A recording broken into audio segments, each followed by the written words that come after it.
కనీస మానవ హక్కులు వచ్చేకుండా జంతువుల కంటే మహాత్మా జ్యోతిరావు పూలే, డాక్టర్ బిఆర్ అంబేద్కర్ గారు వరకు మనం చేసినటువంటి పోరాట ఫలితంగా భారత రాజ్యాంగం సాధించుకోవాలి. భారత రాజ్యాంగం మాత్రమే నేడు అది ప్రమాదంలో పడింది. కాన్స్టిట్యూషన్ అనేది మనం వెంటనే దాన్ని పేర్కొన్న రాజ్యాంగం రక్షించుకున్నట్లయితే సాధించుకున్న ప్రజాస్వామ్య హక్కులు మొత్తం తిరిగి కట్టుబడి మన రాజ్యాంగాన్ని పరిరక్షించి ప్రజాస్వామ్యాన్ని కాపాడుకున్నట్లయితే సామాజిక ప్రజాస్వామ్యం సాధించుకోవడానికి బహుజన సమాజ్ పార్టీ ఒకటి దేశంలో ఒంటరి పోరాటం చేస్తుంది అనేది మనం గ్రహించాలి.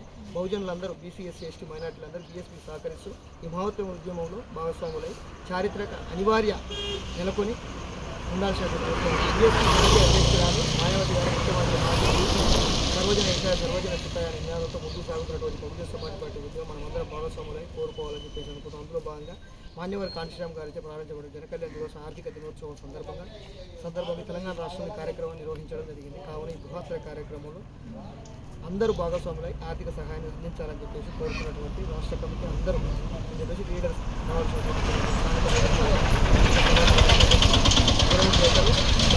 డిప్యూటీ మేయర్ ఈశ్వర్ గారు ఈ కార్యక్రమంలో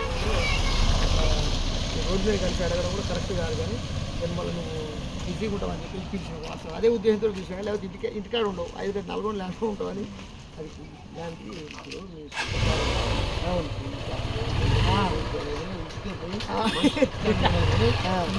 పార్టీ ఆయన ఎక్కడ ఆఫీస్ కాడకూడదు,